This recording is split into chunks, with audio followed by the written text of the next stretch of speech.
All right, so let's talk about how to actually physically use the mop heads and mop handles.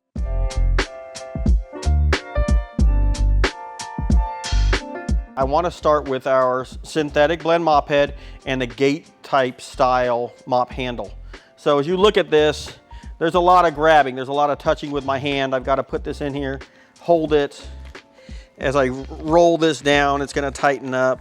Now as you notice here, compared to our other mop head, it's a lot shorter. So let's actually put this in our bucket and we can actually see what this mop head's gonna do.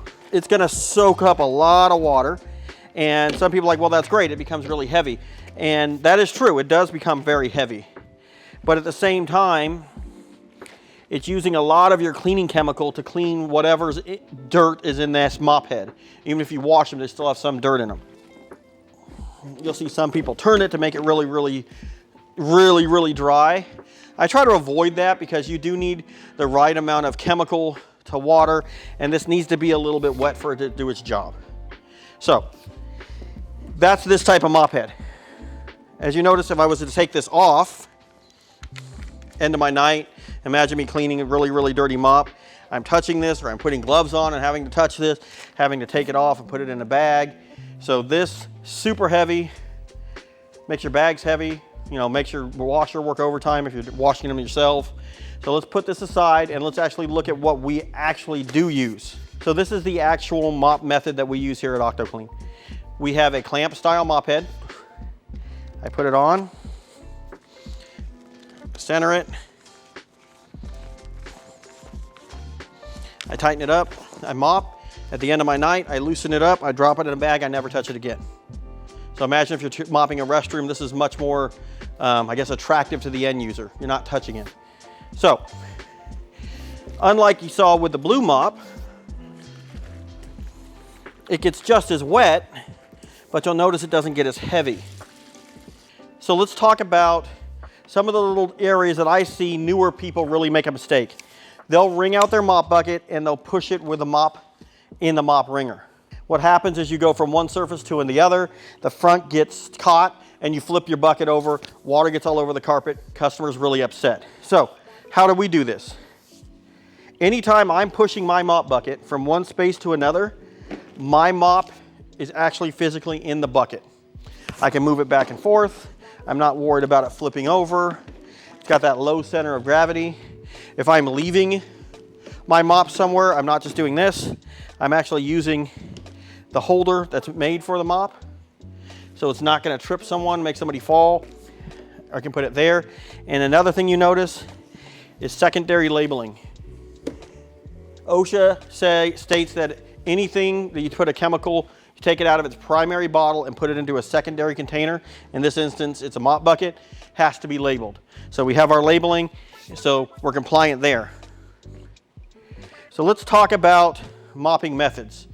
I want to show you a lot of the things that I see out there in the field so we can kind of dispel why we're not doing what we're doing. I see people doing what we call the push and pull method.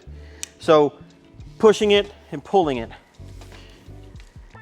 So if you notice when I'm doing this, the mop is far away from me. So if I had a stain or something, I'm not seeing it. And then the other aspect is if I didn't sweep or prep the floor right, vacuum, whatever I'm doing, I'm pushing that dirt into the corners. I'm getting my baseboards really wet and dirty. So with that being so, how do we want to mop?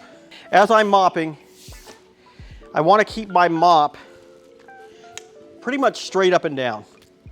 So I always talk about this with people that have never really mopped large areas. You kind of want to look like you're rowing back and forth, so it's on top of you.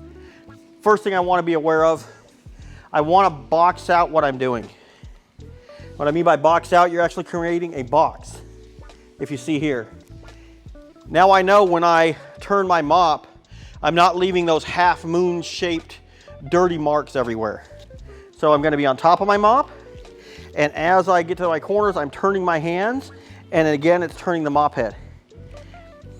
So some people call this a figure 8, where they'll go up and physically make a 8.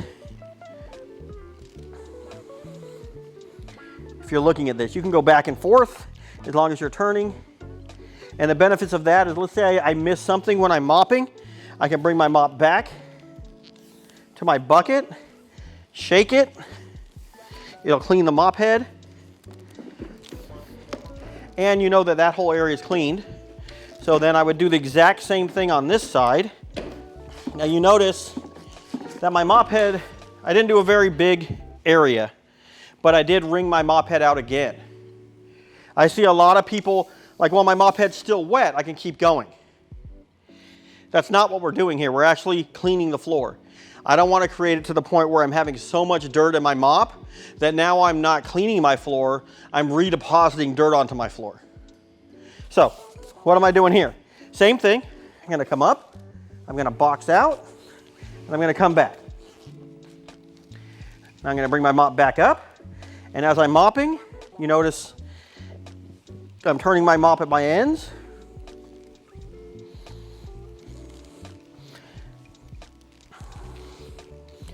And then if I have to walk across it like I'm doing here, the easiest way is to bring it behind you.